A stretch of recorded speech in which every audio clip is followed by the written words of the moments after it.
你的設備需要維修嗎？我們提供免費診斷。我們上門取件和送件，無需致電或出行。維修前先發送報價，你確認後才繼續。簡單、透明、專業。連結在簡介裏。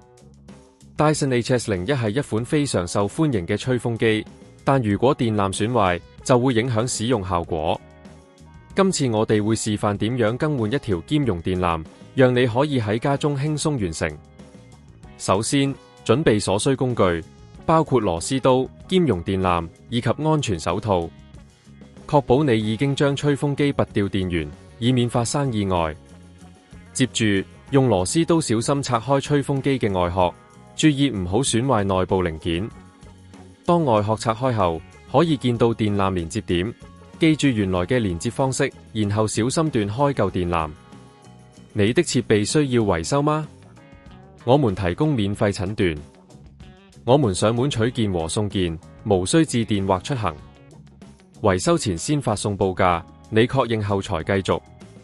簡單、透明、專業。連結在簡介裏。